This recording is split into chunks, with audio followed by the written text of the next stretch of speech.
Durante este último siglo, los extraterrestres han sido materia de ciencia ficción, imaginados por literatos e ilustradores como criaturas de bizarro aspecto e imposible anatomía, destinados más a inspirar temor o repulsión que a describir una posible realidad. Rara vez han sido reflejados como seres hermosos, de naturaleza superior y actitud tolerante. Dado nuestro innato antropocentrismo, no solo nos hemos considerado el ombligo de todo lo creado, sino también el sumum de la perfección.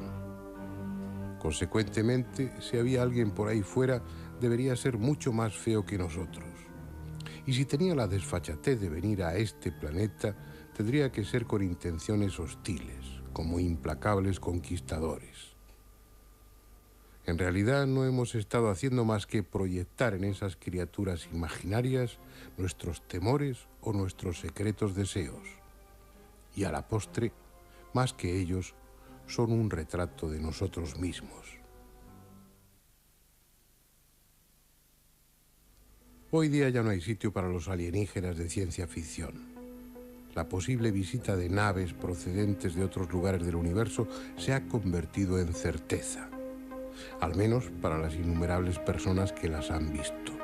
Es más, dada la variedad de tipos fotografiados y filmados a lo largo de estas últimas décadas y lo diverso de las descripciones que hacen los testigos, da la impresión de que lo que para nosotros constituye una hazaña tecnológica debe ser algo bastante común más allá del sistema solar.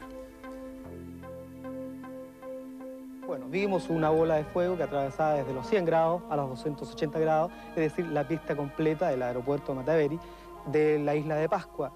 Esto era aproximadamente las 10 de la noche, estaba oscureciéndose, vimos una luz grande acompañada por varias chicas, aproximadamente 4 o 5 diría yo.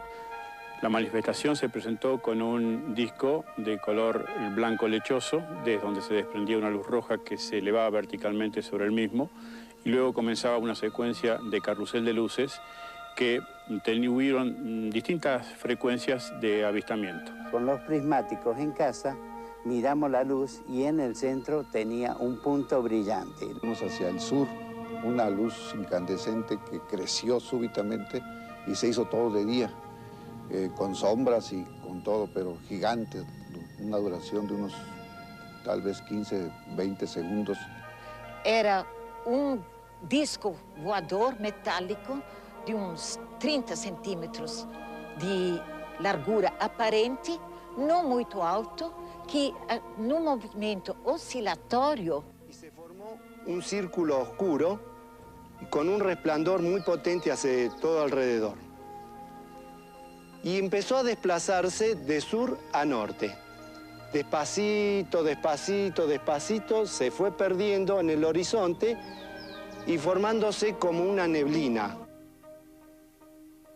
Respecto a sus intenciones hay diversidad de criterios, pero entre los testigos predomina la idea de que son indiferentes o amistosos.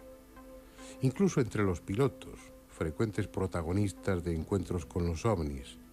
Y eso, pese a que estos, los ovnis, han sido objeto de numerosas agresiones por parte de nuestros aviones militares, que no se andan con contemplaciones al hallarse ante naves no identificadas que están violando el espacio aéreo del país correspondiente. Por ejemplo, hace algún tiempo recogíamos en este mismo programa el caso del comandante Juan Ignacio Lorenzo Torres, que mantuvo una especie de diálogo a través de las luces con un enorme y desconcertante ovni que le acompañó durante parte de su recorrido. Entonces a mí se me ocurrió un código muy sencillo. Y es apagar las luces del taxiway de mi avión, que son unas luces muy potentes, y las apagaba una vez. Bueno, yo le hablé en inglés, le hablé en español a ese objeto, y ahí nadie me contestaba. Entonces cuando yo establecí este código, las apagaba, y en castellano, en español, le dije que esto era sí. Y las apagué y las encendí 2 veces y le dije que era no. Entonces empecé a hacer una serie de interpelaciones, yo creo que más de 20. Le dije si nos estaban observando, que si eran de esta galaxia, si venían de Plaza Amigos, si creían que estábamos incurriendo en algo que interferíamos en su manera de vivir, etcétera, etcétera. Hay otras que no las recuerdo. Y concretamente en algunas de las interpelaciones que yo hacía, se apagaba la nave y se encendía contestándome sí o no. O sea que yo creo que de alguna manera me comuniqué con ellos. Pese a ser extraordinario, no es un caso aislado. Otro piloto, también de amplia experiencia y reconocido prestigio, fue protagonista de un hecho parecido. Se trata del comandante brasileño Gerson Maciel de Brito. El 8 de febrero de 1982, el avión que pilotaba, un Boeing de la compañía WASP de Brasil, fue acompañado nada menos que durante 1 hora y media por un ovni. Es uno de esos casos claros, contundentes. Tripulación y pasajeros lo observaron a placer. Otro avión en vuelo también lo vio, y el radar de tierra estuvo registrando su presencia y trayectoria en todo momento. Gerson, como el piloto español, intentó establecer contacto con aquella nave pidiéndolo mentalmente. Y por desconcertante que parezca, fue inmediatamente complacido. E num determinado momento, após já 1 hora e tanto, eu achei por bem tentar uma mentalização, um processo telepático, de já admitindo ser uma nave extraterrena, porque um objeto do nosso conhecimento não podia desenvolver aquela performance de deslocamento e mutações de cores, que eu nunca tinha visto isso. Foi então que eu, sem ter tido um preparo adequado, eu tentei focalizar o OVNI e emitir mentalmente uma mensagem de que eu já estava entendendo ser um engenho fora da nossa tecnologia, do nosso conhecimento. E se porventura estavam tentando um contato conosco, que eles pudessem fazer de uma forma como fosse melhor para eles, no caso, né? Que eu os recebia fraternalmente, já entendendo ser uma civilização extraterrena, e gostaria que eles nos mostrassem como poderia ser esse contato. Foi quando houve a aproximação, a 8 milhas, o radar Sindacta nos informou que estava detectando um ponto à nossa esquerda, a 8 milhas, a posição 9 horas. Foi quando o OVNI aproximou-se, uma luz bem concentrada, azulada, inundou todo o interior do nosso avião, o nosso painel de voo, o nosso para-brisa, e daí então passou a nos acompanhar até o pouso no Galeão.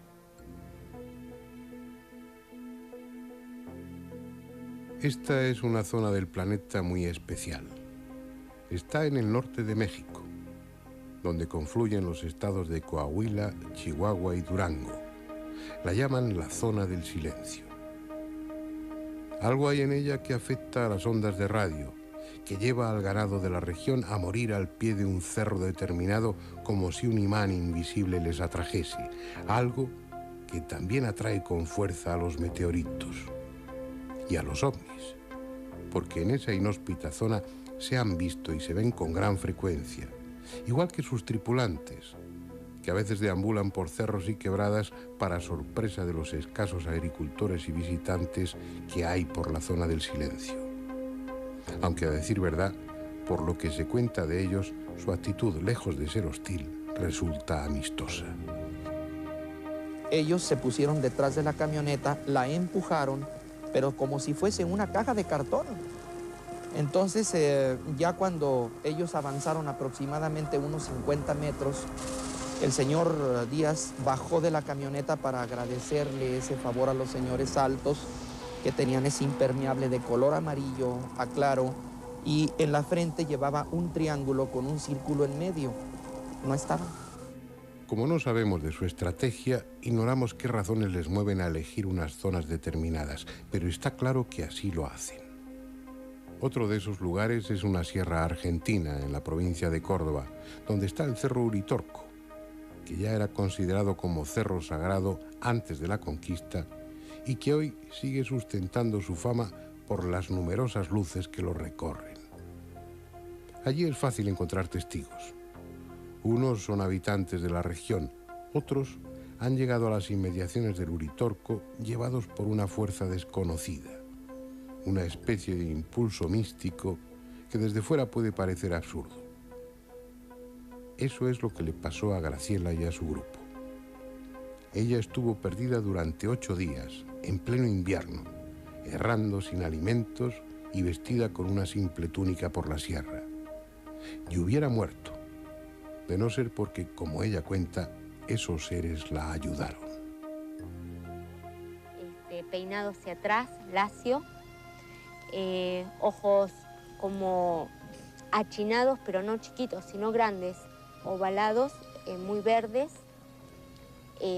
con una pupila como si fuera vertical, alargada, una piel no verduzca, no verde, sino verduzca, como un tono aceituna clarito, muy clarito, y que la piel tenía como, no es como la nuestra, sino con más, como más grande las marcas de la piel, ¿no es cierto? Eso era lo que yo siempre veía, sumamente hermosos, y hablando en segunda persona del plural y muy altos.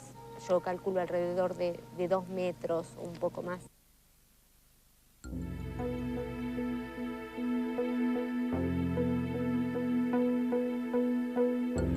La realidad es tanto o más sorprendente que la ciencia ficción. Pero no es solo cuestión de dar crédito o no a los testigos. En la segunda parte del documental contaremos con abundante material que demuestra, sin dejar lugar a la duda, cómo nuestras sondas y naves espaciales son acompañadas o vigiladas, que eso no lo sabemos, por objetos volantes no identificados poseedores de una tecnología que nada tiene que ver con la nuestra.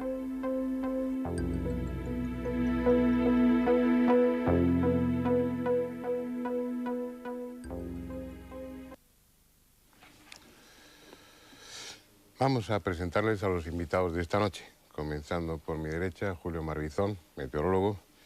Él es muy conocido por su investigación sobre la Sábana Santa, otro tema con el que está trabajando en estos últimos años junto con Enrique Vila es el de las experiencias cercanas a la muerte, experiencias de casi muerte, pero tiene una dilatada experiencia sobre el fenómeno OVNI. Cuando nos conocimos hace muchos años,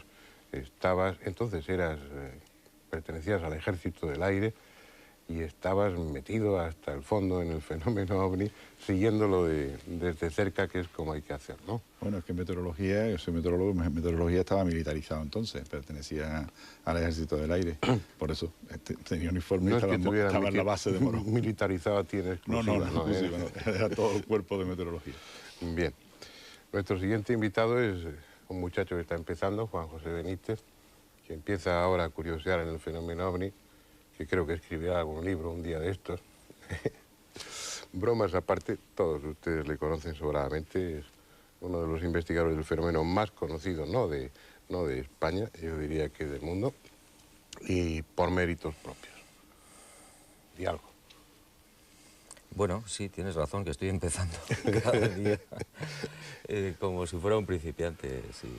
Bueno, llevo ya 27 años, me parece, y la verdad es que cada día cuando me enfrento a un caso nuevo de investigación es como si fuera el primero. Yo creo que sí, que eso es lo que caracteriza a un investigador que siempre está empezando, que cada nuevo caso lo sigue con apasionamiento, con interés, como si fuera el primero, cosa que le pasa también a Javier Sierra, que ya ha estado con nosotros en otras ocasiones, que es joven, pero con una gran experiencia también en el fenómeno, director de la revista Más Allá, que se ocupa con frecuencia de la cuestión OVNI, y que a pesar de dirigir una revista, pues supongo que sigue saliendo al campo a investigar y a perseguir a los testigos y a los OVNIs, ¿no? No puede ser de otra manera, si no te alejas de la realidad. El trabajo en una revista, en una redacción, es algo que al final termina convirtiéndose en una cuestión burocrática, ¿no? Casi de empresa. Y parodiando un poco, parafraseando la serie de Expediente X, la verdad está ahí fuera, es decir, hay que salir, hay que tomar contacto con la realidad y hay que viajar. Y afortunadamente hay un buen equipo en la revista que me permite hacer esas salidas. Muy bien. Y Andrés Averasturi, que es la única persona sensata de esta mesa, por lo que estamos viendo. De esta mesa. Tú no has visto ningún OVNI ni... No tengo el gusto. No. Pero me creo que todo, ¿eh? O sí, igual no lo cuentas. No, ya una vez en Canarias me pareció ver uno, pero por lo visto no era. No. Porque empecé a llamar a medio hotel para que lo vieran conmigo y todo el mundo se retiró escépticamente a la cama otra vez porque no se movía y no tenía nada que ver. Pero sí me gustaría ver algo. Bueno, vayamos allá. Estáis aquí 3 invitados, a Andrés y a mí no contamos en este caso, con una amplia experiencia que podéis hablar del fenómeno OVNI no de oídas, sino después de haberlo acosado y perseguido en muchas ocasiones. De entrada y para, bueno, para que nuestros espectadores salgan de dudas. ¿Tenéis vosotros, a vuestra vez, alguna duda sobre la realidad del fenómeno OVNI? Duda no, yo creo que no, duda ninguna, el fenómeno está ahí y existe, ¿no? Bien. Yo sí tengo muchas dudas, no sobre el fenómeno, que estoy de acuerdo con Julio y supongo con Javier, de que es una realidad aplastante para el que quiera informarse, es decir, hay suficientes pruebas, hay infinidad de datos objetivos. Yo lo que tengo dudas es sobre su intencionalidad, de dónde vienen, etcétera, etcétera. Básicamente ninguna duda sobre todo la realidad del fenómeno. En estos últimos 50 años han sido muchos miles, millones de personas, podríamos decir, que han visto objetos no identificados sobre los cielos de todo el mundo. Y no solamente eso, es decir, el fenómeno OVNI, y esa es la magia que tiene este asunto, no se limita simplemente a objetos que se ven o que se detectan por el radar. Son objetos que dejan huellas físicas de que han pasado por nuestro mundo. Y psíquicas también, ¿no? Y psíquicas, desde luego. Las físicas son más fáciles quizá de investigar, ¿no? Menos controvertidas. Yo acabo de regresar de Perú, donde he estado trabajando con un asunto fascinante. Ha habido una oleada de ovnis desde marzo aproximadamente hasta bien entrado el mes de abril. Y en medio de esa oleada, en un pueblo cercano a Cuzco, que se llama Chinchero, que está a unos 20 kilómetros, desaparecía el pasado 8 de marzo 500 toneladas de tierra después de que se hubiera visto un ovni pocas horas antes en el lugar, dejando un agujero perfecto. De hecho, se tomaron muestras, estamos ahora analizándolas, y es una prueba más, una prueba circunstancial más, no es una prueba definitiva, pero sí una prueba circunstancial más de que esta gente, porque el fenómeno OVNI es inteligente, hay gente detrás, bueno, pues está actuando sobre nosotros, ¿no? Bien, Andrés, ¿tú tienes alguna duda o todas? No, yo todas. Yo con el pragmatismo atroz que me corroe, quiero decir que vale, que yo estoy convencido de que hay seres por ahí fuera y naves y todo eso. Pero ¿por qué se van a Chinchero? ¿Cómo es? ¿Chinchero? Chinchero. Y se llevan 500 toneladas de tierra pudiéndose llevar Torre Picasso en Madrid, por ejemplo, que es tan feo. Y sería mucho más espectacular decir que se lleven Torre Picasso y a la mañana siguiente decir, coño, pues nuestra Torre Picasso ha sido un hombre y se la ha llevado y todo el mundo creería. Pero claro, se van a Chinchero a llevarse 500, que tú me lo cuentas y debe ser verdad, pero es decir, yo nunca estaré en Chinchero ni me interesa nada que se hayan llevado 500 kilos. Bueno, está ahí, que están ahí las fotografías, están los análisis. ¿Sabes a lo que me refiero? Claro, a lo que tantas veces, y siempre me parece un hallazgo magnífico del, quizás el único, de Jiménez del Oso, lo de que se vayan a hacer puñetas cósmicas, ¿cómo era? Cósmicas puñetas. Es decir, a mí no me interesa nada el fenómeno OVNI si todo lo que van a hacer es llevarse 500 esto o dejar una marca en una esto y no me van a decir hola, buenos días, soy yo, encantado de No, pero ese es el penúltimo capítulo de la historia del fenómeno. Es que llevamos, el penúltimo capítulo llevamos 500 años y este es el penúltimo capítulo hasta el gorro. Más, Andrés. Más. Un momento. Eso sería con tu lógica. Es que claro, tu lógica no es la de ellos. Ah, bueno, pues que sí, yo no... sí hay ellos, ¿eh? Sí hay ellos. Pues si es que a mí ellos me traen... Vamos a dejar hasta esa primera duda. Sí, los hay. Lo que pasa es que yo creo que todos tenéis parte de razón. Todos. Es decir, no nos explicamos por qué no descienden de una vez, no oficialmente y ante las cámaras de televisión nos dicen lo que nos tengan que decir, etc. Pero yo creo que el problema es muy sutil. Es decir, el mundo está en un momento X de su historia, mejor o peor, y entonces unas civilizaciones, vamos, es una opinión personal, ¿no?, que nos puedan llevar miles de años o millones de años, o ser básicamente diferentes a nosotros, nos harían un flaco servicio a nivel colectivo, aunque sean pacíficos, si descienden. Es decir, yo no me puedo imaginar al mundo enfrente de unas civilizaciones, como os digo, que nos puedan llevar 1 millón de años, diciéndonos, miren, ustedes están equivocados en casi todo y tienen que cambiar de la noche a la mañana. Eso sería un crimen para nosotros, es decir, se iría a hacer cósmicas puñetas todo nuestro ritmo evolutivo a todos los niveles, desde la sanidad, la cultura, la medicina, la fabricación de armas, etc. Entonces yo creo que esta gente es más consciente de lo que es la libertad que nosotros mismos y va a tardar probablemente mucho tiempo en que se produzca ese contacto oficial. Pero Juanjo, entonces, ¿por qué las bromas? Es decir, ¿por qué las bromas de llevarse 500 toneladas en chincheta, ese como se llame? La broma de aparecer con un pobre señor que iba de la carretera no sé qué en el kilómetro 87 y que aparece en Burgos, admitiendo que todo eso sea verdad. Si no quieren decirnos nada y no tienen nada que aportar porque nos harían la puñeta a nosotros, pues que no vengan. ¿Por qué no van a venir? ¿Y para qué van a venir? Pues porque para decirnos, para estarnos mosqueados y, bueno, gracias de eso vivimos. Mira, yo creo que hay una razón también importante de fondo. No estamos preparados, esa es la otra historia. No, de una manera muy sutil están abriendo las mentes de mucha gente. Y es muy importante que el mundo sepa que no está solo en el universo. Esa ya, solo eso es una razón más que suficiente. Me acabas de decir, Juan, que llevan más de 500 años abriendo las mentes. Abriendo las mentes, observando, investigando y más cosas que no sabemos. ¿Por qué no me permitís un momento? ¿Me permitís? Sí, sí. ¿Seguro? No sé. Tú eres jefe, tú eres que manda. No. Todo lo que estoy diciendo me parece muy interesante y vamos a ir a ello después, pero nos habíamos quedado en el convencimiento. Otra cosa es la argumentación sobre sus intenciones, por qué tienen la conducta que tienen, por qué hacen lo que hacen, pero todo eso presupone que no hay ninguna duda sobre la existencia del fenómeno, que eso ya lo habéis dicho antes. Sí. Pero sí me gustaría, pues probablemente los espectadores se lo están preguntando, tres personas de un sólido y merecido prestigio dentro de la investigación del fenómeno OVNI, con mucha experiencia. ¿Cómo en un momento determinado o por qué en un momento determinado adquirís el convencimiento, no la sospecha? No es solo la curiosidad inicial, sino, bueno, hay un momento en vuestra vida, en vuestra experiencia, que adquirís la plena conciencia de que el fenómeno es auténtico y no son solamente rumores. Y luego después retomamos esas cuestiones que estabais planteando. Particularmente yo llevaba bastantes años dedicado más a la parapsicología que al fenómeno OVNI, ¿no?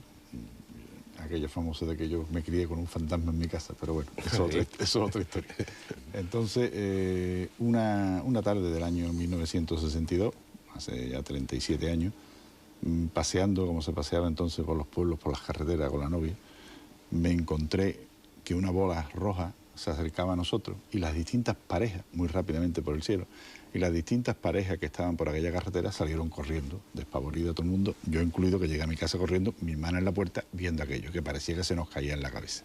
Aquello se desvió, giró para otro pueblo de Sevilla, y al día siguiente ni los periódicos, ni aquello había caído, o sea, pues parecía una especie de meteorito grande, ni aquello había caído ni había producido nada. Y cuando empecé a preguntarle a la gente que estaba en la carretera, por qué corrían, por qué habían huido, qué es lo que habían visto, me encontré con la extrañeza de que la gente no decía que no había visto nada, que corría porque los otros corrían y no sabían por qué corrían. Ese miedo a contar la realidad, ese miedo a aquello que yo había visto, que habíamos visto mucha gente que estaba allí, que no había sido nada natural ni nada que no sabíamos lo que era, aquello fue lo que me llamó la atención y ya desde ese momento empecé la investigación. Es decir, de entrada tuviste las dos experiencias. Una que es ver el OVNI, es decir, la experiencia física, y la otra es la experiencia del OVNI como acontecimiento social, la reacción de la gente tan paradójica, tan extraña. Y enseguida este convencimiento aquello era experiencia, un volante no identificado. Yo sé que has visto uno que yo tenía encima y yo no veía, por ejemplo. Me imagino que has visto, ¿no te acuerdas? Sí, bueno, hemos visto más cosas, pero... Es decir, la experiencia que tienes es mucha a ese nivel y no tienes la menor duda sobre la realidad del fenómeno. La realidad del fenómeno no. Bien. En mi caso quizás fue al revés. Es decir, yo inicié las investigaciones de gente que decía que había visto cosas extrañas y la verdad es que casi desde el principio yo empecé a observar que muchos de los testigos eran gentes sinceras absolutamente, que estaban muy asustadas, que había huellas, como decía Javier, en el suelo, campos quemados absurdamente. Aquello me llamó la atención, me disparó las alertas interiores y dije, caramba, aquí pasa algo extraño, ¿no? Y continué la investigación, me di cuenta de que había una realidad abrumadora para el que la quiera ver y para el que quiera ir a investigarlo, que eso es otra, ¿no? Porque hay mucha gente que, como sabéis, que pontifica sobre el tema, y no es el caso de Andrés, sin moverse de su casa, ¿no? O de su despacho o de su fábrica de coches. Entonces, a continuación, con el paso del tiempo, yo tuve la fortuna de verlos en 4 ocasiones relativamente cerca. con la capacidad suficiente para saber si eso era un avión, un helicóptero, otra historia normal. Y bueno, aunque yo no los hubiera visto, yo tengo la absoluta certeza de que los testimonios de millones de personas, bueno, pues puede haber errores y puede haber invenciones, pero es un porcentaje muy pequeño. Mira, con que hubiera un solo caso que fuera real, el fenómeno sería real. Entonces, vamos, a mí es que no se me ocurre ya ni siquiera plantearme la posibilidad de la duda. A ver. Bueno, yo llegué y os advierto, ya no voy a seguir haciendo rondas de preguntas y allá vosotros. Yo llegué al tema ya cuando a otras personas como Juanjo, como Julio, como tantos otros ya llevaban años investigando este asunto. Por lo tanto, parto con la ventaja de haber bebido de la experiencia de ellos, ¿no? Así que mi primera aproximación al asunto fue intelectual. Es decir, primero leer la información que había sobre el asunto, ver las contradicciones o las polémicas que llevaban en aquella época mucho tiempo ya encendidas. Y no me llamó tanto la atención cuando comencé a investigar por mi cuenta las grandes pruebas. Es decir, no fue lo que me sedujo, lo que me convenció de la realidad del fenómeno, el hecho de que alguien hubiera fotografiado un platillo volante espectacular en un sitio o que hubieran tomado tierra. No, lo que me llamó la atención, lo que me convenció fueron las pequeñas cosas, los pequeños detalles que eran coherentes. Es decir, testigos que estaban muy separados geográficamente, intelectualmente o de formación entre sí. Te estaban contando lo mismo, les había afectado de una manera muy similar y sus testimonios, que no habían sido contaminados, entre comillas, o por medios de comunicación o otro tipo de intereses, eran perfectamente compactos, se estaban refiriendo a una misma cosa. Eso me convenció intelectualmente. Después, yo creo que es inevitable cuando uno se dedica a investigar este asunto y a pisar las carreteras y a ir detrás de los testigos y a buscar la información de primera mano, antes o después acaba teniendo roces con ellos, vamos a llamarlos así en abstracto, ¿no? Y en una ocasión tuve una experiencia, pude ver un objeto no identificado en la cima de la montaña de Montserrat con otro investigador, con Manuel Carballal, mientras estábamos investigando a un personaje que decía que tenía contactos mentales con Luis Grifol, supongo. Exacto, con Luis José Grifol. No estábamos nada convencidos de que allí se pudieran ver ovnis, pero se nos echó la noche encima, eran las 12 y pocos minutos de la noche, y en un determinado momento, mientras estábamos allí conversando en la cima de la montaña, apareció encima de nosotros un objeto de este tamaño, de color blanco, con un centro verde, fosforito, así muy brillante, que emergió de la noche como si hubiera salido de la nada. Describió un arco muy pequeño en el cielo en cuestión de 4 o 5 segundos y desapareció en absoluto silencio, sin que fuéramos capaces de identificar qué fue aquello, ¿no? Hicimos luego nuestra propia investigación de nuestro propio caso, pero no llegamos a ninguna conclusión efectiva sobre aquello. Es decir, era un ovni. Yo creo que a veces, Andrés... Yo tengo que hablar en nombre de los que no hemos visto. la ronda contigo. Ah, bien, bien. Es que como he dicho ya que no pensabas hacer preguntas, yo ya me lanzaba. Pero te voy a terminar la ronda. Pregúntame, bonito. Y tu opinión además pues, me interesa mucho. En este caso era hacer un comentario contigo. Y es que estamos hablando 3 personas con una amplia experiencia, 3 personas que basan su opinión no en lo que otros han escrito o dicho, sino en su trabajo. Puedo garantizar que los 3 están concuerdos, no están... Bueno, hay ese airecillo que os confiere, que os da cierto encanto, ¿no? Es gente absolutamente normal. Su opinión, para mí, tiene un valor total, radical. Pero estamos hablando de algo que es, desde un punto de vista humano, trascendente. Estamos hablando de algo realmente importante. Estamos hablando de algo que debiera tratarse con rigor, se está tratando por parte de los investigadores. Algo que debiera ser uno de los acontecimientos más comentados, discutidos y importantes de la humanidad. Yo creo que hay 3 fenómenos que, para los que no hemos visto nunca ningún ovni, para los que en principio no estamos interesados, nosotros investigadores de campo, como decía Juanjo, como son los 2 compañeros.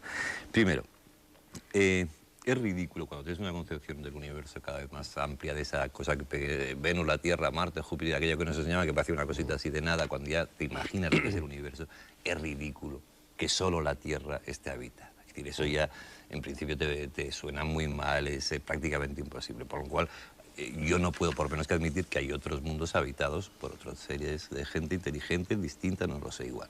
Segundo, cuando toda esta gente recoge tantos miles de testimonios, evidentemente, como decía Juanjo, con que uno sea verdad ya sería suficiente para demostrar que eso, y realmente no tiene por qué un piloto o un pastor, ninguno de los dos, mentir de una cosa que ha visto tranquilamente y que la cuenta con miedo, con sorpresa, sin miedo, no lo sé, pero que la cuenta. Entonces lo creo. Y tercero, lo que más apoya de esto es el silencio permanentemente oficial respecto a todo esto. Esto es lo que más mosquea. Es decir, si todo se hablara normalmente, pues a lo mejor tendría menos interés o menos esto, pero el silencio, el secretismo que siempre se rodea, el secretismo oficial, ¿no? Los problemas que pueden tener los investigadores, es lo que más anima. Dicho lo cual, vuelvo a las cósmicas puñetas, es decir, yo sí creo que todo eso ocurra. Ahora, ya miro para otro lado porque no me interesa. Es decir, no me interesa el día a día, ¿no? Me interesa como fenómeno, me interesa como reflexión, como filosofía, como tantas cosas, como algo trascendente y que me supera. Pero mientras estos señores no quieran saber nada conmigo, tomarse un chocolate con churros en casa, que yo estaría encantado de invitarles. Ya, eso es lo que a ti te gustaría. Pero, pero es que yo ya no puedo hacer otra cosa sino creer. Yo no puedo hacer otra cosa sino creer, nada más. Y a ellos les gustaría también. Una cosa, la que yo hablaba de la posibilidad de que quedáramos como una especie de esclavos tecnológicos, más o menos, de esta gente, ¿no? Pero eso suponiendo que el psiquismo sea el mismo, o sea, que pudiéramos entendernos. ¿Y si ni siquiera el psiquismo no fuera igual? Dian Fossey se dedicó a ver a los gorilas en el Congo. Sabía quién era el jefe de la tribu, sabía cómo eran las parejas, le puso nombre, pero nunca se le ocurrió decirle al jefe de los gorilas: buenas tardes, señor gorila, soy una científica. ¿Por qué? Porque eran bichos. A lo mejor no llegamos ni a la categoría de bichos. Yo no soy tan radical como Julio, aunque... Y me miro al espejo. Yo no soy tan radical como Julio, aunque creo que tiene parte de razón, porque de los cientos de civilizaciones que nos pueden visitar, y puede que me quede corto, puede haber una serie, un paquete de civilizaciones que sean exactamente igual que nosotros en cuanto a la constitución cerebral, al psiquismo que dice Julio. Ahora, puede haber otros que ni siquiera tienen el aspecto humano, con el que no hay forma de entenderse de la misma manera que no te puedes entender con un gorila o con una hormiga, porque la distancia es sideral. Ahora, yo en eso soy menos radical. Yo, por los testimonios, sobre todo de encuentros con tripulantes, que conocemos muchísimo, hay conversaciones en el idioma natal del testigo, en español, en inglés, en francés o en vasco. Hay una comunicación, hay una intencionalidad, hay una manipulación, creo yo también. Es decir, estos seres, en muchos momentos, a los supuestos contactados o testigos, los manipulan. ¿Para qué? Pues no lo sabemos muy bien, pero pueden ser incluso sus propios experimentos con nosotros. Para estudiarlos. No que me cartucho, yo pienso que dediquemos otro programa a hablar de los contactados. Da mucho pánico. No me lo estropeéis ahora. Pero yo creo, Andrés, que lo que comentabais vosotros es verdad. Es decir, llega un momento en que te cansas. Claro. Es decir, bueno, ¿qué pasa? Están ahí, de acuerdo. Tienen una civilización extraordinaria. De acuerdo. Somos nada, somos los de Atapuerca al lado de ellos, ¿no? Pero yo creo que tiene que haber, no una, sino varias razones importantísimas por las que no se produce ese contacto oficial todavía. Pero, Juanjo, entonces, ¿cuál es la actitud vuestra y nuestra? O sea, la de los investigadores supongo que seguir investigando, pero la actitud mía ya solamente puede ser decir, bueno, pues creo en vosotros. Y me doy la vuelta y sigo escribiendo. ¿Qué puedo hacer más? Quizás en una persona como tú, que eres un modelo medio de escepticismo Por eso te quiero decir. Ya se ha conseguido el propósito. Que creamos. Que creamos no, que sepamos. Porque yo no creo que sea un problema que tengamos de fe. la conciencia de que eso sí es cierto. Es un problema informativo siempre, sino que tú digas, bueno, de acuerdo, acepto, hay más vida ahí fuera, son... Hombre, es un adelanto porque efectivamente hace 50 años seguramente la mitad de la gente hubiera dicho que no y se hubiera reído mucho, ¿no? Hay una lectura del fenómeno OVNI que yo creo que también podríamos debatir aquí, que es la del estímulo cultural. Es decir, de una u otra manera el fenómeno OVNI ha marcado mucho nuestra civilización desde antiguo. Me refiero, por ejemplo, aparece una luz extraña delante de 3 señores con camello y se habla de la estrella de Belén. Pongámonos por caso. Más adelante, 1896-97, en Estados Unidos, por ejemplo, hay una oleada tremenda de observaciones de objetos brillantes, con aspecto de dirigible, que son como predecesores, es uno de los enigmas de la historia de la aviación, son como predecesores de lo que después serían los dirigibles, ¿no? Todavía no se habían comenzado a fabricar en serie. Ahora finales del siglo XX aparecen estos aparatos que hacen maniobras en ángulo recto, desaparecen y aparecen, y se está desarrollando ya proyectos de investigación, incluso en el seno de la NASA, donde se están trabajando con lo que se llaman la energía magnetohidrodinámica, es decir, no están diseñando ya aparatos para el futuro, para el siglo que viene, de propulsión con motores de explosión o con un combustible que se queme, sino que se está hablando de utilizar la gravedad de un planeta para poderla optimizar y convertirla en combustible. Y todo eso lo hacen los ovnis desde siglos, antes de los grandes saltos de la humanidad. Es una cosa curiosísima cuando se observa, es como si fueran provocadores culturales, ¿no? Es un arma de dos filos. Sí lo es. Porque, porque los ovnis quizás sea un problema subjetivo, ahora que estudiarlo después, pero siempre han ido delante de la tecnología nuestra, como si fueran por delante de la tecnología. Entonces, bueno, con los camellos de Belén mucho por delante. Mucho por delante, bien, pero a partir de 1800, como tú bien dices, empiezan por los dirigibles, aspectos de dirigibles, y van siendo una especie de adelantado de la tecnología nuestra. Puede ser que esa tecnología ya existiera y entonces se estuviera probando, entonces sería terrestre. Fíjate, Julio, que si aparece la bola roja esa que tú dices cuando estabas paseando con tu novieta por la carretera, que era un sitio precioso de pasear, porque seguro que había chopos, ya no hay chopos. No, chopos no había, pero bueno, había naranjos. Bien, eso provoca unos sustos horrorosos. Yo me planteo muchas veces, tal y como tenemos nuestro nivel de, sobre todo respecto a la televisión, respecto a este instrumento, que de repente un día bajara unos ovnis. Bueno, y eso con una cierta preparación, con una cierta tranquilidad, y dijeran, bueno, somos unos habitantes de cualquier sitio, no sé qué, no sé cuándo, y voy a contar. Es decir, eso iba a concitar la CNN, no sé qué, como la muerte de la IDD, pero al otro lado. Todo el mundo estaría pendiente de eso 4 días. Yo os juro que al 5.º día, si estos señores se van y nos han visitado y tal, no pasaría nada. Seguiríamos con nuestras guerras tristísimas en la mitad del mundo, seguiríamos con nuestra historia. Entonces tendríamos una conciencia. Es decir, ¿qué pasaría? ¿Cuál sería el trauma? Yo creo que es mucho más trauma el ver la bola de fuego por una carretera y todos corriendo, que no el que bajen en un aeropuerto en un momento determinado y diga, buenos días, somos nosotros, nos volvemos a ir. Es que y hemos tenido mucho gusto en conocerles. Andrés, quizás estás simplificando. Soy muy antropocéntrico yo, seguramente. Si se produjera ese contacto, tal y como tú lo dibujas, seguramente no sería solamente eso, sino que si se produjese ese contacto sería más largo, más extenso y más profundo. Es decir, ahí se plantearía ya la posibilidad de que la humanidad se englobase dentro de ese club, por llamarlo de alguna manera, que hay ahí fuera. Y ese es el problema. Es decir, ¿por qué? Porque tendrías que plantear, oiga, ¿Dios existe para ustedes? Sí, pero no tiene nada que ver con las multinacionales religiosas. El petróleo, no, el petróleo nosotros lo hemos desechado hace mucho tiempo, tenemos una energía más barata y más limpia. Por ejemplo, ¿qué hacemos con las cadenas de producción petrolífera? ¿Qué hacemos? Ah, ustedes no tienen ejércitos. Vengan a resolverlo, sí. No, nosotros se lo plantearíamos. En el momento que se sienten, se le pregunta. Claro, y fíjate, Andrés, que eso provocaría una división entre nosotros mismos. ¿Por qué? ¿Habría gente interesada en seguir fabricando armas? Por supuesto. Y otros que no. Entonces, tú estás pensando que el mundo otro es ideal, donde no hay armas, no hay guerras, bueno, no sé si es ideal, avanzado. pero habrá avances y adelantos que no tienen nada que ver con lo que nosotros estamos aquí sufriendo y padeciendo. Entonces, al final, habría un desgarro interior dentro de la humanidad y a los extraterrestres los agarraríamos, unos tirarían de un lado y los otros tirarían del otro. Eso no es es un tan final sencillo. de ciencia ficción para una ciencia ficción que yo te he planteado. Yo te puedo poner otro final de esa ciencia ficción donde decirme usted, preguntas se le harían, pero respuestas se pueden no dar. Bien. Quiere decir, las cosas pueden hacerse de formas intermedias. Volveríamos a lo mismo, entonces, ¿para qué se siente? De todas maneras, yo tengo la sensación de que la opinión pública, lo que comentabas antes de la gente, cómo aceptaría una noticia de ese estilo, yo creo que la opinión pública está bastante preparada.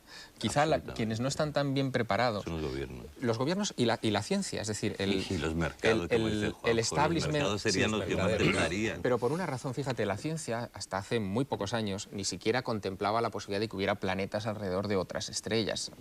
Una cosa que tomaban con muchísima prudencia, ya se admite. Ahora ya no solamente se buscan sistemas solares en otros lugares, sino que ya se están buscando planetas tipo Tierra alrededor de otros soles. Esa es la majadería, ¿no? Para ir... tiene que ser tipo Tierra. Claro, porque somos antropocentristas. Ahí no hay oxígeno para... Bueno, que si necesitan oxígeno para vivir no podrán vivir. Pero esos son los pasos que lleva la ciencia. La opinión pública no está sí que ha sido una tontería de siempre, ¿no? Mira, los investigadores tenemos una información amplísima y cualquiera que se quiera sumar a la bibliografía que hay de los tipos de seres que se han visto. Claro, claro. Es decir, hay seres que llevan unos cascos y unas escafandras que evidentemente tienen problemas respiratorios aquí. Hay planetas donde la gravedad es distinta y la altura de los seres es distinta. Y parecen niños de 1 metro, 1,20 metros, y otros que tienen 3 metros de altura, etcétera, etcétera. Entonces, lo que pasa es que nosotros estamos todavía en un estado muy primitivo en cuanto a las concepciones de vida exterior. La ciencia no admite todavía... Fernando antes decía una cosa muy interesante, es decir, va a llegar el momento... Siempre digo cosas interesantes. Sí, va a llegar el momento en el que los investigadores que estamos luchando ahora vamos a tener que dejar, afortunadamente, el relevo a la comunidad científica. Y no hay más solución. Llegará este siglo XXI o el XXII o cuando sea. Pero no hay más solución. Y con lo que tú sabes y con lo que has investigado todos, ¿no está la comunidad o una parte de la comunidad científica investigando todo esto sin que se sepan los resultados? De forma vergonzante. Esa pregunta ahí de Andrés en el aire, volvemos después con ella.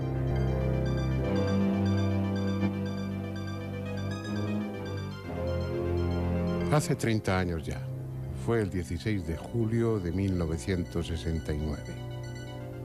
Ese día, desde la base de Cabo Kennedy, despegó un cohete Saturno con destino a la Luna. Transportaba 2 módulos, uno de control, el Columbia, que quedaría orbitando alrededor de nuestro satélite bajo el mando de Michael Collins, y otro, el Águila, que alunizaría con 2 astronautas a bordo, Edwin Aldrin y Neil Armstrong.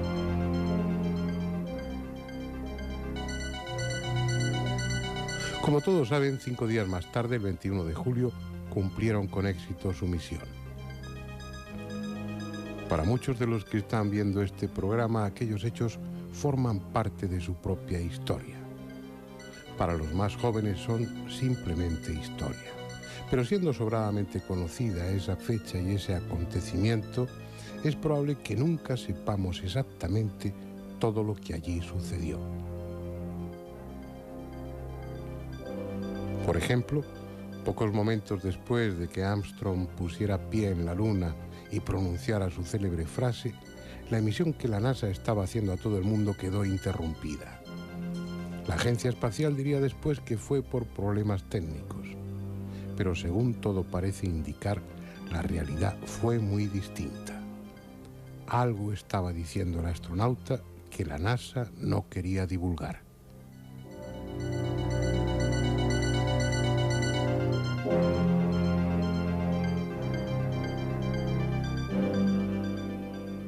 Sin embargo, algunas radioestaciones privadas captaron íntegramente la conversación, hasta que, por mayor precaución, el diálogo entre los astronautas y el control central de Houston continuó por un canal codificado. Esta es la conversación íntegra.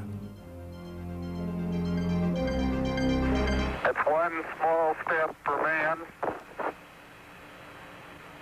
one giant leap for mankind.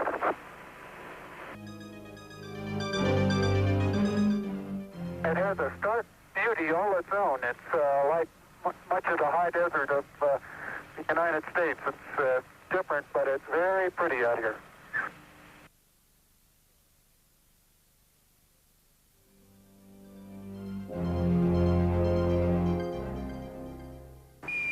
Affirmative.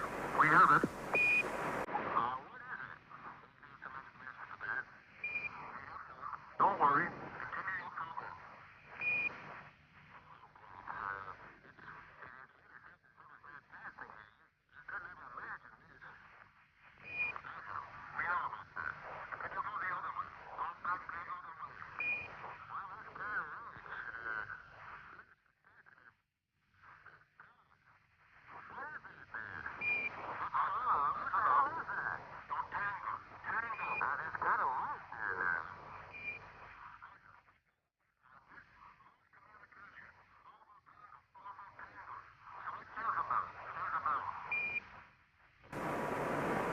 Yeah, but this is unbelievable. We call her off, Bravo Tango, Bravo Tango. A partir de ese momento, el diálogo entre el astronauta y Houston pasó a otro canal. La posible presencia en la Luna de vehículos o instalaciones no terrestres resulta inquietante, pero en contra de lo que cree la opinión pública, no constituiría una excesiva sorpresa. La NASA ya tenía entonces y ha seguido teniendo después constancia clara de que naves de origen desconocido acompañan durante parte de su recorrido a nuestros vehículos espaciales. Esta es una fotografía tomada durante la maniobra de aproximación a la cápsula Gemini 7, en la que pueden verse dos ovnis en el ángulo superior izquierdo. Luego, los propios astronautas que iban a bordo, Borman y Lowell, obtuvieron esta otra en la que los dos objetos luminosos, aparentemente esféricos, son aún más visibles. El 12 de noviembre de 1966, el astronauta Aldrin obtuvo accidentalmente esta fotografía. Un objeto luminoso, cuya ampliación vemos ahora y que parece estar formado por dos esferas muy juntas. Al día siguiente fueron tres las que durante un rato se mantuvieron a una prudente distancia de la Gemini 12 y también fueron fotografiadas. Las fotografías y filmaciones de objetos no identificados obtenidas por la NASA a lo largo de estos años es realmente larga. Vamos a ver una muestra de ese material cedido para este programa por la revista italiana UFO. Durante la misión del Apolo 12, en noviembre de 1969, fue filmado este gigantesco ovni cerca de la superficie lunar. El fallido vuelo del Apolo 13, en abril de 1970, fue atentamente seguido por esos objetos volantes no identificados. Al menos eso puede deducirse por las fotografías de tres ovnis diferentes obtenidas durante la misión. Desde el suelo lunar, los astronautas de la misión Apolo 15 obtuvieron esta secuencia fotográfica de un objeto luminoso despegando desde detrás de una loma. Y en otra fotografía, junto al borde, lo que parece ser un objeto de forma lenticular asomando por el lado de una colina. Ahora veremos cómo una pequeña esfera blanca pasa cerca de la nave Apolo 17. El mismo tipo de esfera que otras muchas veces se han fotografiado o filmado y que también parecen ser las responsables de los extraordinarios círculos en los campos de cereales. En este vídeo, grabado desde el Shuttle mientras sobrevolaba Australia, con los relámpagos de una extensa tormenta allá abajo, puede verse como un objeto no identificado, contraviniendo todas las leyes físicas, abandona su trayectoria inicial para, con un ángulo inverso, alejarse de la atmósfera a una velocidad estimada en 90.000 km/h. En el mismo plano, entrando en campo por el ángulo inferior derecho, otro objeto realiza una maniobra parecida, como si rehusase penetrar en las capas altas de nuestra atmósfera. Aunque se nos mienta miserablemente desde determinadas instituciones, la salida del hombre al espacio no ha hecho sino confirmar lo que desde la superficie del planeta se viene observando a lo largo de estos últimos 50 años, quizá de estos últimos 50 siglos. De que están ahí no hay duda. El desde cuándo y el por qué será algo que continuaremos debatiendo con nuestros invitados.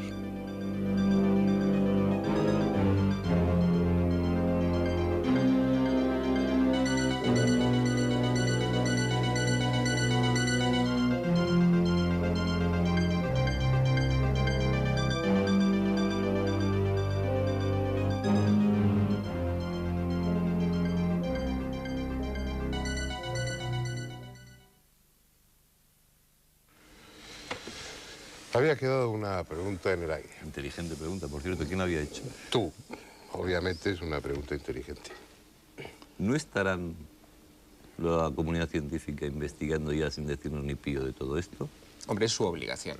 La ciencia o ciertos grupos de científicos, porque hablar de ciencia es demasiado abstracto, sí que se han preocupado de este asunto. Algunos más públicamente, otros menos. Por ejemplo, en la Universidad de Stanford, en Estados Unidos, existe un pequeño colectivo que se dedica precisamente a investigar este tipo de asuntos. Y en concreto, cuando se refiere al tema OVNI, lo que investigan, y es una actitud bastante inteligente, son los efectos físicos que deja el fenómeno OVNI, o sobre testigos, por ejemplo, quemaduras de mayor o menor grado, radiaciones, etcétera, o sobre el terreno, ¿no? Aunque siempre ha habido un colectivo que ha recibido el nombre genérico de colegio invisible, de científicos de muy diversas disciplinas que han colaborado con investigadores como nosotros ocasionalmente para analizar las cosas que nosotros recogíamos en el campo. El hecho de que un científico vaya sobre el terreno a recoger pruebas todavía es más difícil de ver que un ovni, ¿no? No, pero sí tenemos ayuda de la ciencia, ¿eh? Sí tenemos ayuda de la ciencia, aunque normalmente tipo vergonzante, como he dicho antes, porque pero algunos están dando la cara, o sea, ya dan la cara. Mira, por ejemplo, nosotros estamos ahora recogiendo unas muestras de uno de estos aterrizajes y hay tierra quemada, hay árboles con frutos secos extraños y entonces, pues, tanto a las universidades de Madrid, como de Sevilla, como de Cádiz, como de Murcia, por ejemplo, pues tanto los departamentos de biología vegetal, etcétera, etcétera, pues se brindan encantados. Para ellos es una cosa Hace casi 20 años sorprendente, eso ¿no? era inaudito, ¿no? Era difícil.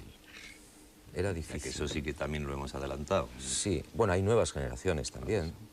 Y poquito a poco yo creo, pero vamos, yo de acuerdo con Fernando, que el relevo es de ellos. Es decir, nosotros estamos como en el oeste pegando tiros, pero luego va a llegar al ferrocarril.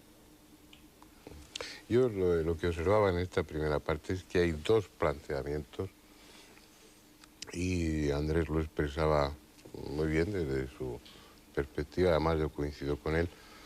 Uno es el popular o el afectivo, que es un deseo, bueno, de que se manifiesten no para obtener un beneficio de ellos, no para acosarles a preguntas, sino en respuesta de un sentimiento común, yo diría que extensible a casi todos los humanos, de conocer, de entrar en contacto, incluso físico, dar un abrazo, la mano o intercambiar un saludo con parientes nuestros procedentes de vaya usted a saber dónde.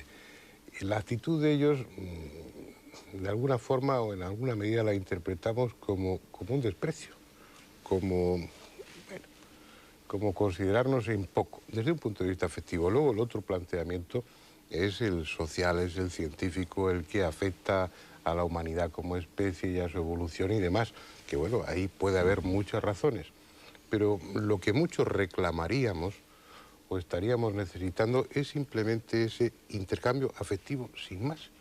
Lo que está claro es que ellos tienen su nivel de evolución y tienen su tecnología, y lo que está claro es que nosotros tenemos la nuestra y que somos responsables de nuestros errores y que no pretendemos madurar a costa de empujones que nos den los demás, pero somos lo que somos para bien y para mal, y no es cuestión de compararnos ni con ventajas ni con consecuencias negativas para nosotros. No es que nos vengan a enseñar, no es que nos cuenten historias, es simplemente pasa contigo, tío, y a tomar una copa. Un planteamiento expresado un poco popularmente, pero que yo creo que es lo que muchos sentimos. Lo otro lo entendemos, pero nos sentimos defraudados de que no se produzca esa manifestación, ese encuentro afectivo. Quizá ahí esté la propia clave del problema, ¿no? En el sentido de que ese pasa contigo, vámonos a tomar una copa, sería una actitud muy humana, y a lo que nos estamos enfrentando probablemente es un problema extrahumano. Ya, pero es que están aquí, que es que esta es nuestra casa, caramba. Sí. Bueno, de hecho, una de las ramas de la investigación quizás más moderna es la posibilidad de que estén entre nosotros. Claro, que esa es otra. Con un camuflaje, entre comillas, de un cuerpo físico. Vamos, yo creo que... Siempre lo he sospechado. Bueno, esa es una de las facetas de investigación para mí, más atractivas en estos momentos, porque ya hay pistas serias de que, bueno, algunas de estas civilizaciones están adoptando ese maravilloso camuflaje para estudiar esta sociedad, o lo que sea, que es el propio cuerpo humano.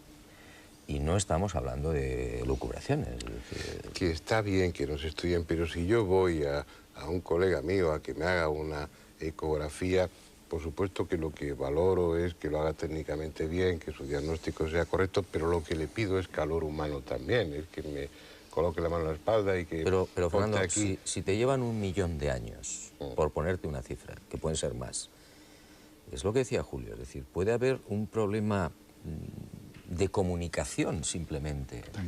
Tan grande que es que tú, como si tú dices, bueno, es que yo esta tarde me voy a salir al campo y voy a agarrar un hormiguero y me voy a ir de copas con el hormiguero. Pues es que lo tienes un poco crudo. Desde mi punto de vista, sí, desde el punto de vista de la hormiga a lo mejor lo está echando de menos. Sí. A lo mejor me ve pasar por ahí arriba y este tío ni se fija, pasa de... Fernando, eso es de formación profesional. Tú ves lo que tienes con los extraterrestres es de formación profesional. Yo hablo de cuestiones afectivas.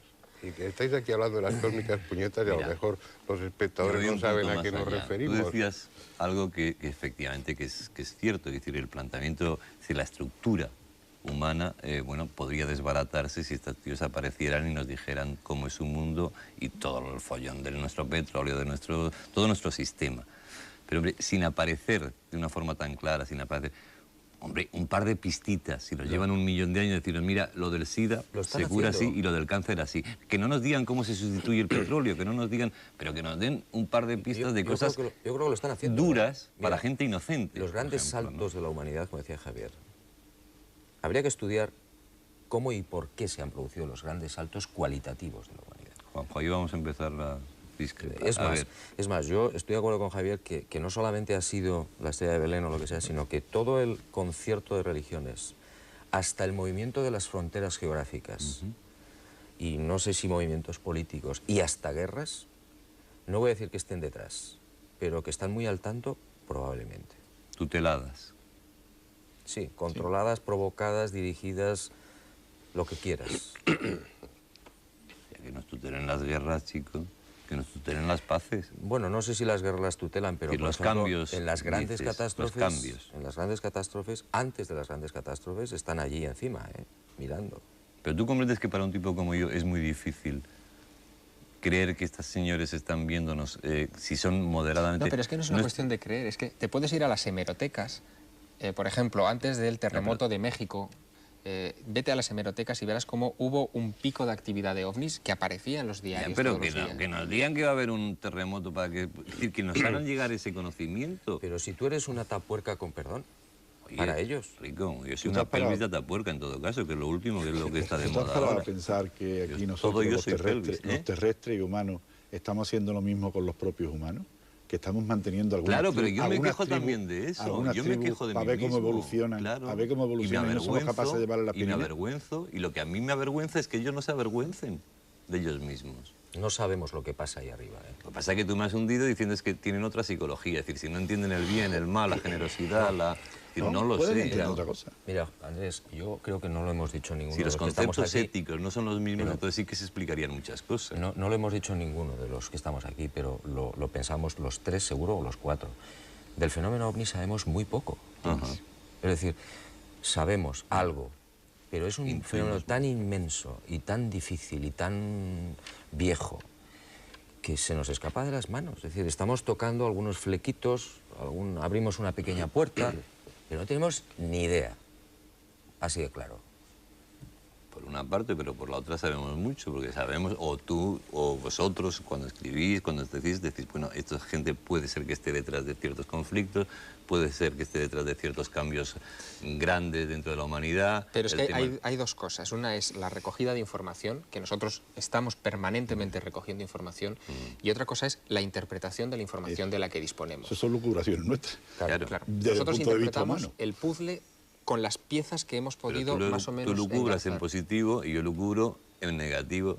Pero es que, quiero decirte, una cosa, claro, pero no hay posibilidad de lucubrar en negativo a la hora de negar las evidencias. No, si yo no niego las evidencias, yo estoy hablando una vez que admito eso, que existen toda esta gente, que hay gente buena, gente mala, gente regular.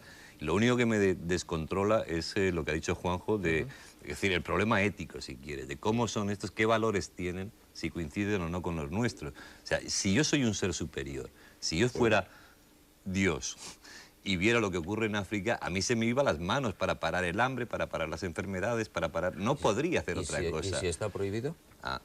Pues entonces ya, pues eso ya sí que se lucubrar en plan... Es lo que decía Julio, es decir, si tú vas a una tribu... Yo entiendo eso, pero eso me revela, ¿entiendes? Y tú tienes el impulso natural. Hombre, yo no les voy a dar ayudar. un microondas, pero voy a intentar darles penicilina. Pero ojo, a lo mejor el que le des penicilina los vas a hundir en la miseria, a corto o medio plazo. Sí, porque incluso su organismo está preparado para otra cosa. Y tú llegas y desembarcas en América con la viruela y te cargas a todos los aztecas con la viruela. Pero la viruela la llevo puesta. Es decir, cuando... Mira, una de las cosas que se planteaban, que es un tema bonito, en las misiones espaciales, tanto a la Luna como a Marte, era la posibilidad de que las naves, cuando llegaran a las nuestras, me refiero, ¿no? Cuando llegaran a estos lugares, no estuvieran lo suficientemente esterilizadas y que transportaran microorganismos que desembarcaran en ese planeta y pudieran crear una auténtica catástrofe. Y se creó una auténtica obsesión a nivel científico para tratar de impedir esto. A lo mejor con el asunto de OVNI hay unas medidas profilácticas. Es maravilloso que se cree todo eso para ir a Marte y que nadie piense lo que ocurre en África. Me parece pintoresco por parte de los gobiernos capaces de preocuparse por semejantes cosas, ¿no? Pero ese es otro problema, Andrés. Yo creo que la humanidad, yo lo he repetido muchas veces, la humanidad es un bebé. Es decir, desde el punto de vista incluso cronológico, tenemos 10.000 años de escritura como mucho, 8.000, 5.000 años. Al lado de los 4.500 millones de años que tiene el propio planeta, somos un bebé que está gateando apenas. Entonces, dale tiempo. Tú no puedes coger ahora a un bebé y enseñarle la declaración de la renta. Por ponerte Ni a un adulto tampoco. No se te ocurre. Pues a lo mejor a estos seres que te pueden llevar 5.000 años tienen verdaderas dificultades para que la Tierra pueda entender cosas todavía. A mí me preocupa lo que te he dicho antes, el tema de la ética. ¿Creéis que tienen los mismos valores, por llamarlo de alguna forma, que nosotros? Yo creo que puede haber algún ¿tenéis alguna base en que...? Puede haber una serie de valores fundamentales que yo creo que son generales en el cosmos. Es decir, o sea, lo que sería el derecho natural sería ser... Sí, es decir, la belleza, la bondad, la ternura, el amor y la justicia, con muchas comillas, puede que sean valores universales. De la misma manera que es el frío y el calor, y la humedad y la noche y el sol. Es decir, eso es invariable en el cosmos, supongo. Ahora, cómo llevas eso a la práctica es donde yo tengo, creo, dudas. Es decir, la justicia nosotros la interpretamos de una manera y la llevamos a cabo de otra manera. ¿Cómo la lleva un señor que nos lleva 5 millones de años? Y que además no tiene la constitución atómica que tiene el doctor Jiménez del Oso. Eso que gana. Y yo pienso que sí, que aparte de que sí, eso que gana, muchas gracias, luego tomamos un café. No, hombre, lo digo porque estás un poco enfermo. No. Básicamente lo que tú estabas diciendo, esa serie de valores o de principios extensibles a todo el universo, probablemente también están en lo biológico y en lo psicológico. Claro. Es decir, somos como somos, no de una forma gratuita, una forma casual. Casi con toda seguridad, de haber organismos vivos e inteligentes, están basados en la química del carbono. Lo que estamos viendo es que el material de construcción del universo es el mismo en todo el universo. El silicio. Con muchas dificultades. Sí, para crear estructuras, complejas hace falta... Fernando. Pues vamos a dejarlo para luego. En el planeta tenemos un ejemplo de transporte del oxígeno, no precisamente como lo hace un ser humano normal. En este caso lo hace a través no del oxígeno, sino del cobre, que son las sepias. Sí. Entonces tienes un ejemplo muy concreto de que la vida dentro de nuestro propio hábitat puede cambiar sustancialmente. Entonces, ¿por qué no va a haber señores que tienen otra constitución atómica y basada en otros principios fundamentales de la vida? Puede ser, yo no lo creo probable de acuerdo a lo que sé de biología. Y no solamente la experiencia mía o mis conocimientos, de biología humana. Lo que uno no, de biología a nivel general. La variedad, la complejidad de las estructuras orgánicas requiere un elemento con una capacidad de combinación, con una versatilidad que la tiene el carbono, pero que no la tiene el silicio. Pero mira, yo estoy de acuerdo con Andrés. La capacidad de variación de la vida en otros mundos por eso, Juanjo. Puede estar sujeta que puede ser a del condiciones silicio, que no son las movimientos de formas vivas en los conos de volcanes, por ejemplo, que es una cosa que hasta hace poco tiempo no hablamos de vida compleja, de vida estructurada. El soporte biológico para alguien pensante, para alguien inteligente, es mucho más complicado que el de una ameba o que el de una sepia.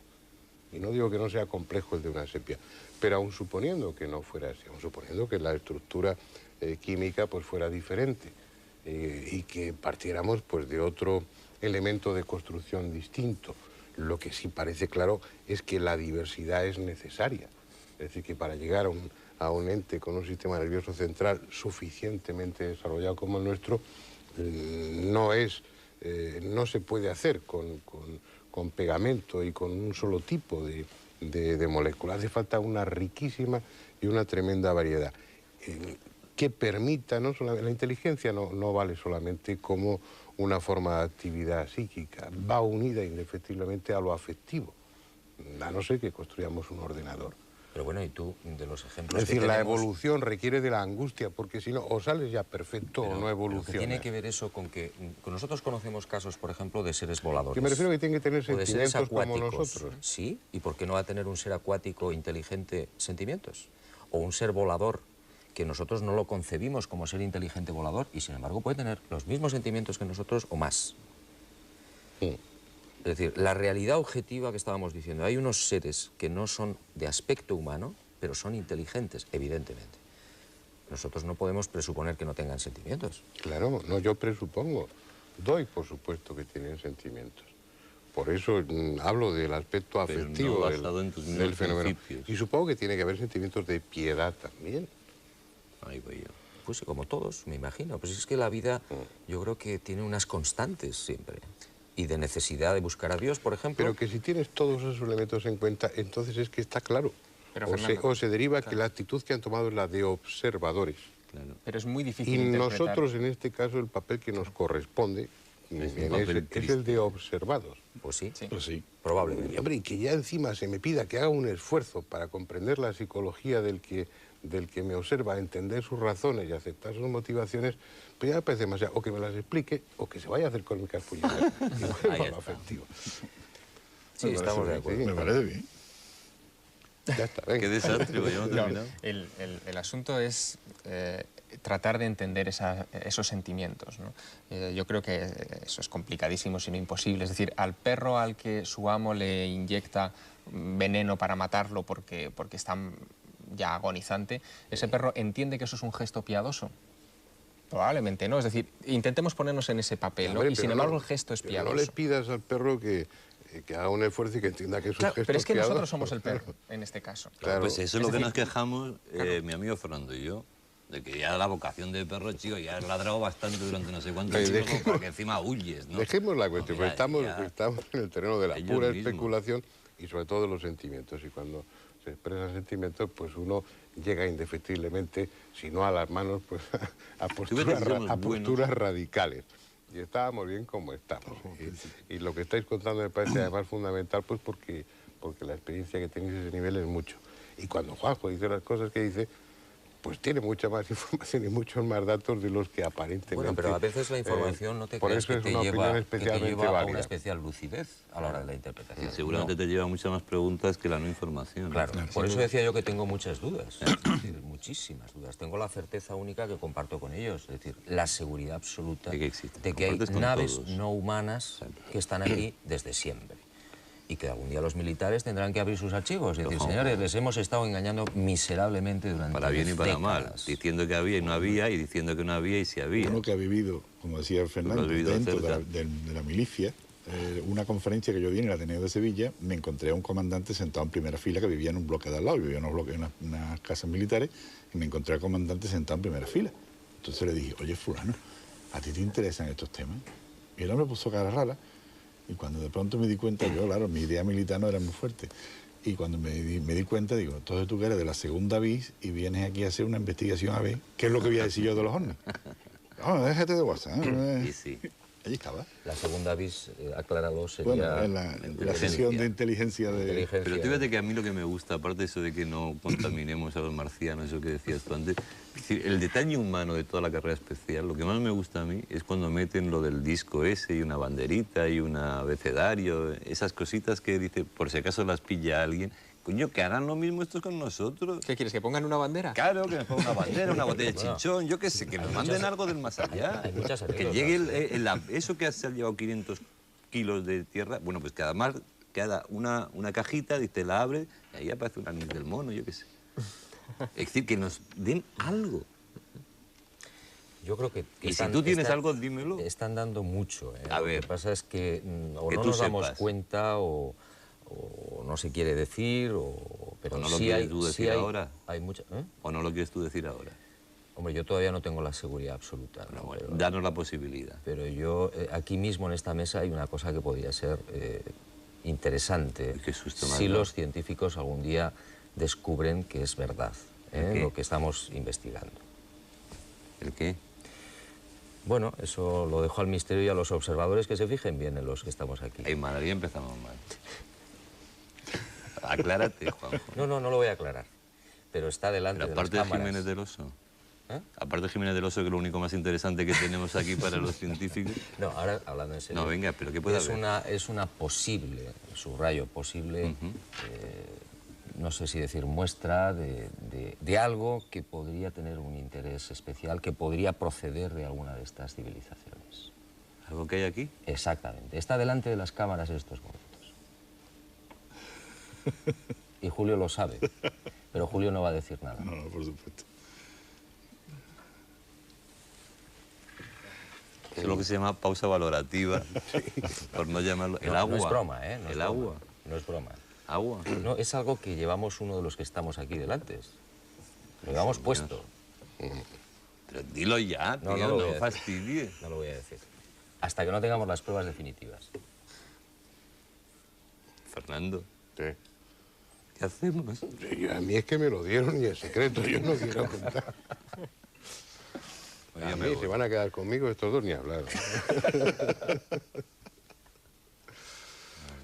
Bueno, pero es curioso que estemos hablando del fenómeno en estos términos como lo estamos haciendo y que haya millones de personas, no unas pocas, que bueno, que no es que tengan dudas, es que creen que todo esto son atroces tonterías y que los ovnis no existan.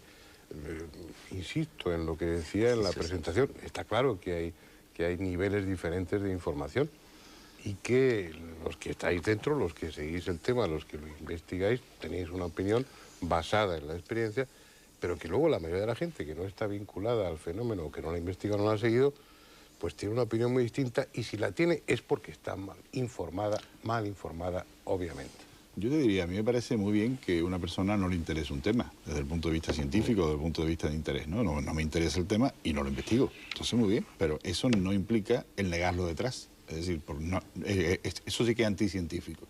Es decir, yo no me interesa para nada el estudio de Egipto, por ejemplo, pues mire usted, pero Egipto está ahí.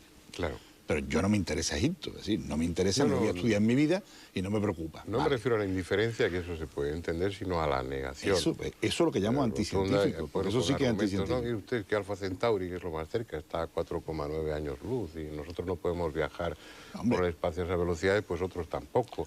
O los planteamientos que hacía Carl Sagan en algunos libros, que era de lo más tendencioso y manipulador. Es decir, la gente se nutre habitualmente de ese tipo de cosas que sí son las que se publican, las que se exhiben públicamente, y hay muchas cosas, con alardes tipográficos o titulares. Y luego hay que tener en cuenta otra cosa que la opinión pública debe saber, si no lo sabe ya, y es que entre todas esas personas que niegan por sistema el fenómeno sin haberlo investigado, algunos están intoxicando premeditadamente a la opinión pública al servicio del servicio de inteligencia que sea. Es decir, no... Vamos a ser sinceros, y en España tenemos media docena larga de señores que se dedican sistemáticamente a intoxicar porque reciben dinero o favores por parte de los servicios de inteligencia. Lo bueno es que en estos años han aparecido poco a poco pruebas cada vez más contundentes de esto, ¿no? Ahora, mientras estábamos hablando de qué prueba sería la definitiva o qué pruebas hay por aquí que podrían ser interesantes, estaba recordando un caso del año 80 que ocurrió en Trans-en-Provence, en Francia, y que fue investigado por la Gendarmería francesa, por el Centro Nacional de Estudios Espaciales, que es la NASA francesa, en Toulouse, cuando un objeto de unos 3 metros de diámetro, una cosa pequeña, toma tierra en el acceso a una granja, se posa sobre unas hojas, era otoño, y sobre el terreno de acceso al lugar, y deja una huella, que es investigada por la Gendarmería. Las investigaciones sobre las muestras de terreno recogidas por los gendarmes y sobre las hojas también recogidas por la Gendarmería se han hecho públicas hace pocos años, o sea, desde el año 80 que ocurrió hasta hace 4 o 5 años que se hicieron públicas, y han resultado ser demoledoras, ¿no? Cambió la estructura molecular del suelo, las plantas, las hojas perdieron toda la clorofila, o sea, desapareció por completo, y llegaron a la conclusión de que no podían decir que era una nave extraterrestre lo que había aterrizado allí, porque evidentemente no dejó la banderita que pedía Andrés, pero sí que era algo que no obedecía a ninguna de las causas mecánicas o de propulsión o de sistemas de propulsión conocidos. Y eso lo queramos o no, es una ¿La prueba. estructura de esos aterrizajes o lo que sea siempre coincide, más o menos, o no? No, O sea, en absoluto. Hay una naves diversidad con tremenda. distintos tipos de, Sí. de consecuencias. ¿Os acordáis de aquel caso del eclipse solar? Que después de 4 o 5 años los científicos dijeron que era un ovni, después de haber estudiado. Siguiendo con me parece que era un avión, el Concorde, con el Concorde seguían el eclipse solar. Encontraron una luz, tal, la estuvieron analizando 3 o 4 años, a los 3 o 4 años salen las conclusiones oficiales. 3 o 4 días más tarde, automáticamente dicen que no, que se han equivocado. ¿Tú comprendes que un científico que lleva 3 o 4 años estudiando aquello y lanza la opinión al cabo de 3 o 4 años, en 3 días reconoce que se ha equivocado? ¿O es que le han dicho que se ha equivocado? No, y hace unos días vamos a acabar. Salió un caso del año 79 en Canarias, unas 50 imágenes de un objeto enorme. Bueno, pues hace unos días sale uno de estos intoxicadores profesionales diciendo que es un misil norteamericano lanzado desde un submarino. En Canarias. En Canarias. Bueno, eso es insostenible, es decir, y esto ocurre casi a diario. Bueno, yo no soy parte de la manipulación, no pretendo silenciaros para que no digáis más cosas, lo que pasa es que se ha acabado el tiempo. Yo no me levanto de aquí hasta que no me diga. Terminar el coloquio. No, porque... Yo hago huelga de sitio. Porque... Hasta que no me diga Juanjo que hay aquí. Nos lo dirá en el próximo programa. Yo quiero aprovechar que están aquí estos 3 pesos pesados de la investigación ecológica para ocuparnos de un aspecto del tema que me parece muy interesante. Hablamos de que no entran en contacto, de que, bueno, hay mucha gente que afirma estar en contacto con ellos. Vamos a ocuparnos en otro próximo programa, si estáis de acuerdo, de ese aspecto del fenómeno. Y bueno, a ver si de aquí a entonces cuentan lo que tenemos aquí, pues estarán todos nuestros espectadores en ascuas como nosotros. Es un problema de observación. Vale. Está delante de las cámaras. Bien. El cristal del objetivo, ¿no? Muy bien, vamos a dejarlo aquí. Volveremos la próxima semana con este tema, si nos da tiempo a prepararlo, y si no, con otro que esperamos que sea de su interés. Hasta entonces.